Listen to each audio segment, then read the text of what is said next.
In school, they taught you Rome fell because barbarians invaded. That's true. But it's also the least interesting part of the story, because by the time those armies crossed the border, Rome had already been bankrupt for 200 years.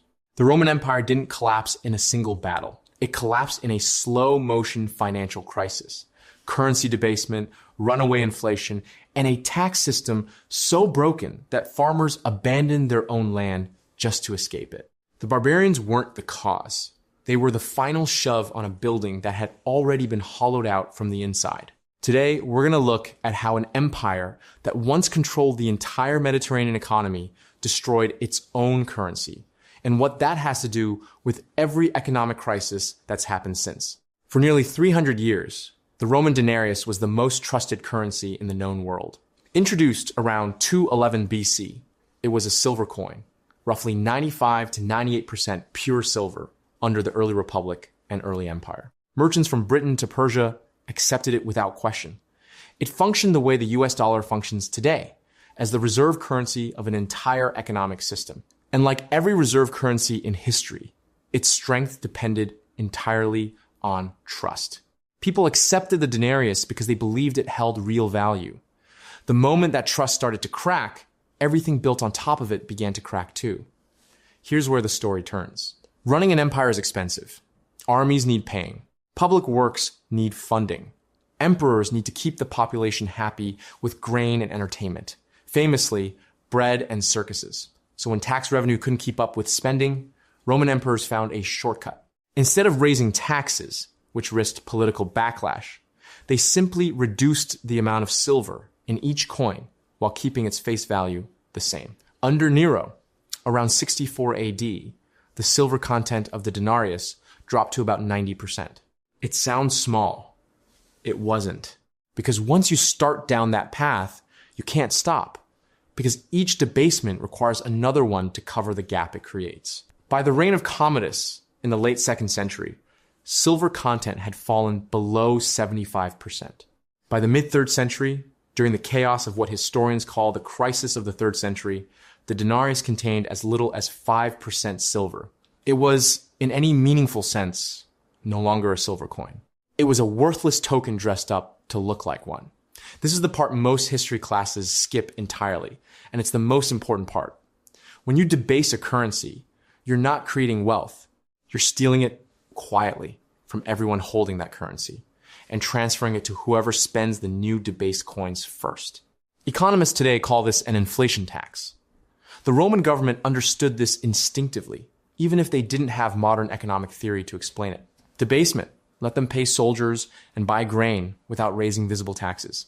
For a while, it worked. Then the market caught on. Merchants started raising prices to compensate for the coin's falling silver content. That's inflation. And Rome experienced runaway inflation in the 3rd century that, by some estimates, saw prices increase by over 1,000% in a matter of decades. People stopped trusting the currency entirely. Trade slowed. Long-distance commerce, the very thing that had built Roman prosperity, began grinding to a halt. By 301 AD, the Emperor Diocletian tried something radical, the Edict on Maximum Prices. He issued a decree fixing the price of thousands of goods and services across the empire, with the death penalty for anyone caught charging more. It is, in essence, the first large-scale price control experiment in recorded history. And it failed catastrophically, for exactly the reason price controls always fail. When you fix prices below what the market actually demands, sellers simply stop selling. Goods disappeared from official markets and reappeared on black markets at their real value. Diocletian had tried to fight inflation with decree instead of fixing its actual cause, and currency debasement continued regardless. As the currency became worthless, the Roman state needed an alternative way to fund itself. Their solution made everything worse. Tax collection shifted increasingly toward payment in kind, grain, goods, labor, rather than coin, because coin could no longer be trusted to hold value. This created a brutal system where local officials, desperate to meet impossible quotas set by a distant and increasingly dysfunctional central government, squeezed farmers until many simply abandoned their land. Entire agricultural regions that had fed the empire for centuries fell into decline, not from invasion, but from farmers walking away rather than face crushing taxation on a currency that bought nothing. This is the part historians call the decline of the curial class. The local elites who once ran Roman cities found the job of tax collector so financially ruinous that many fled their posts entirely, sometimes becoming hermits or fleeing to join the very barbarian groups Rome considered enemies.